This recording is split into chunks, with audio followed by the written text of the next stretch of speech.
Thieves have recently been plundering historical relics belonging to the Varian Church, an insult that we cannot stand for. Madame Cascria requests the help of Reese to root out the problem once and for all, pointing us to a temple yet to be pillaged, but is definitely next on the bandits' hit list. As it happens, this temple houses the blade Baomang, a legendary blade once used by Alcyone, the famous lady knight in history that wielded it to great heights. Kramer, being a lover of history and swords, hears about the mission and petitions Reese to lead this expedition so he may behold Baomang. So begins Paralogue 2, Stolen Sword. Objective: secure the Baomang, then either rout war enemies or seize the temple. As soon as the map begins, 4 bandits will come flooding out of the temple bragging about their ill-gotten gains. The bandit on the bottom left, Chagall, is the lucky guy that stole the Baomang, but the other 3 bandits also have good stuff in their pockets. These 4 thieves will attempt to escape the map via the bottom right exit, and it is our job to chase them down. Unfortunately, you may find that due to much of the map being covered in forest tiles, these bandits will move faster than most of your army. There isn't a lot of subtlety to this. Intercept and cut them down with your highest mobility units to take their items, while trying to minimize pulling too many enemies from the rest of the map to fight you at once. Even if you find yourself unable to secure all 4 treasures, ensure that you are at the very least securing Baomang off Chagall's cold dead hands, since that's quite literally why we came here to begin with. Thieves aside, feast your eyes on the rest of the map, and behold the sheer amount of goods that will tempt your FOMO. On this map resides a bandit carrying a dark axe, a race priest carrying a swarm sleeve and dark mace, and a sword fighter carrying an Albatross. All 5 of these items can be sold to Erzheimer for his collection. Of course, you may have already turned some of these in, and others like the sleeve and dark mace do have other sources of acquisition. So if you don't want to bother with them now, you don't have to go for these captures here. The same unfortunately cannot be said for the Albatross. The sword fighter carrying the Albatross in this map is, perhaps unknowingly, holding on to the rare sword in the game.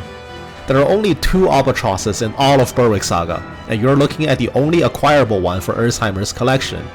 The second Albatross is all the way in the endgame, after the Chapter 13 deadline where it will be no longer possible to sell stuff to Erzheimer. In other words, this Albatross represents your only chance to acquire it. If you miss this sword, Erzheimer's collection cannot be completed and you will therefore miss out on the final reward for finishing his gallery. Take the Albatross off this sword fighter at all costs. It can be covertly stolen, or alternatively just capture him for the sword. Be warned, the Albatross is perhaps the worst weapon I have ever seen.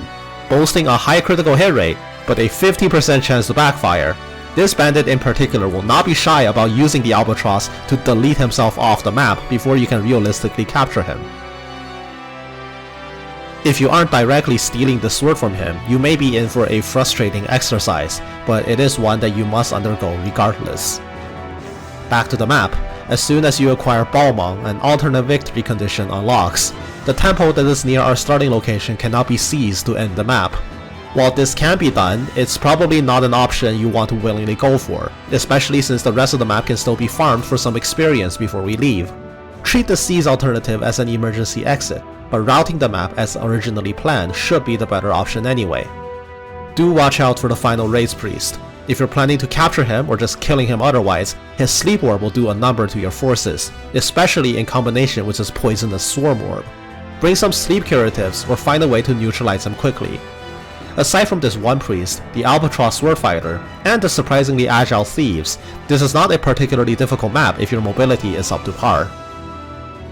After clearing the map, a dialogue choice will be presented to you, where you can choose whether or not to give the Baomang to Kramer. If you want to permanently recruit Kramer, which I assume is why we came to this map to begin with, say yes. If you refuse to hand the sword to Kramer, you will have lost the permanent recruitment. Once Kramer does receive the Baomang, he will pledge his services to us forevermore, and unlock the ability to use blades, giving him his own PRF. The almighty Baomang is sure to greatly raise his offensive capabilities, making him an even better unit from an already solid start. We're now halfway through our paralogs. See you soon for Paralogs 3.